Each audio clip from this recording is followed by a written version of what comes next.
জি মোহাম্মদ ভাই, আসসালামু আলাইকুম। কেমন আছেন ভাই? আচ্ছা, আমরা এই যে 15 দিন যাবৎ যা আপনার এখানে যে ডিস্টার্ব করলাম, আপনি আমাদের ফুল প্রোগ্রাম, ফুল সিনেমাতে সবাই সাপোর্ট দিচ্ছেন, সাহায্য করছেন, সব দিকে দিন রাত অক্লান্ত পরিশ্রম করছেন। আমরা তো আপনাকে তেমন একটা কোনো কিছু দিতে পারি নাই। আমি আসলে এই জিনিসটা করে আমার কাছে অনেক ভালো লাগছে, কারণ এই ধরনের প্রোগ্রামে আমি কখনো জড়িত ছিলাম না। এটা আনকমন ভাবে আমি আপনাদের সবাইকে যতটুকু করতে পারছি আমার কাছে খুব ভালো লাগছে, আনন্দ লাগছে। সবাইকে আপনাদেরকেও খুব খুশি করতে পারিনি, কিন্তু তারপরও এই প্রোগ্রামটার সাথে থাইকে আমার খুব ভালো লাগছে। ধন্যবাদ মোহাম্মদ ভাই। উনি হচ্ছে মোহাম্মদ ভাই, আসলে নাম যেরকম আমাদের বস বলেছেন, আমাদের মানে ডিরেক্টর স্যার যিনি ফুয়াদ চৌধুরী, দীপ্ত টিভি সিইও, উনিই বলেছেন ওনার নামেই শুধু মহাব্বত নয়, ওনার কাজেও মহাব্বত, ওনার মনের ভিতরে এত মহাব্বত, এত মায়া, যার জন্য উনি নিঃস্বার্থভাবে এই যে আমরা 15 দিন যাবৎ বরিশাল উলানিয়া মেহেন্দিগঞ্জ গ্রামে অনেক রাত দিন যে শ্যুট করলাম, কাজটা শেষ করলাম, তারপরে উনি অক্লান্ত পরিশ্রম করে সব দিকে আমাদের সাহায্য করছে, তার বিনিময়ে কিছু নেন নাই।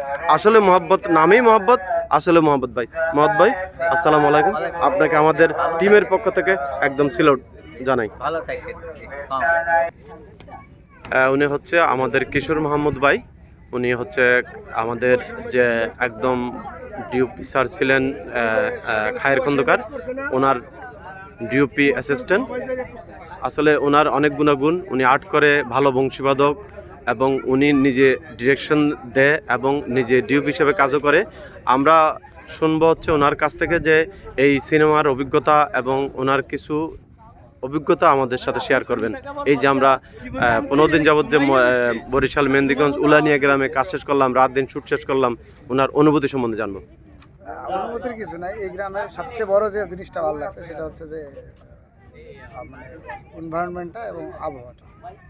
এখানে জানেন আমরা সাধারণত কী হয়, ঢাকায় শুটিং করলে আমরা দেখা যাচ্ছে যে খুব 2-4 দিনে টায়ার্ড হয়ে যায়, কিন্তু এখানে ধরেন আমরা এতদিন ধরে শ্যুট করলাম, কিন্তু কোনো রকম কোনো টায়ার্ডনেস, তারপর ক্লান্তি আসে না। আমাদের হয়তো ম্যাক্সিমাম টাইমে আমাদের 2টা-3টা পর্যন্ত আমরা শ্যুট করছি রাত, আবার সকালে উঠছি, এরকম সময় গেছে আমাদের। হোল নাইটে শ্যুট করা হয়েছে, কিন্তু তাতে আমাদের কোনো ক্লান্তি আসে নাই, শুধুমাত্র এই এলাকার আবহাওয়াগত কারণে। কারণ মানে মানে কখনো হয়তো ঠান্ডাটা অনেক বেশি পাইছি মাঝে মধ্যে, তো ম্যাক্সিমাম সময় একটা মানে সহনশীল অবস্থায় ছিল ওয়েদারটা, যার কারণেই এখানে ওই ক্লান্তিটা আসে নাই। আর আমরা ধরেন আমাদের হচ্ছে একটু গ্যাপ পাওয়া যেত শুটিংয়ে, এটা যেমন আর্টিস্ট রেডি হওয়ার সময় একটু গ্যাপ থাকতো, ওই সময়টা আমরা একটু রেস্ট নিতাম।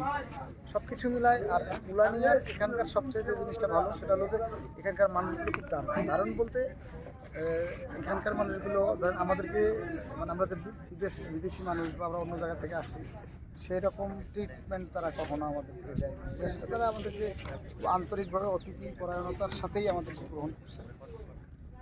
আর এখানে খাবার দাবার খুব দারুণ, মাছ বিশেষ করে মাছ, ইলিশ মাছ, চিংড়ি মাছ অসাধারণ, এগুলো আসলে বলার মতো না। আর সবচেয়ে বড় কথা হচ্ছে গ্রামটা অনেক সুন্দর, একটা রাজবাড়ি আছে, রাজবাড়িটার স্মৃতি অনেক সুন্দর, অসাধারণ, মানে এটা আসলে ভোলার মতো না।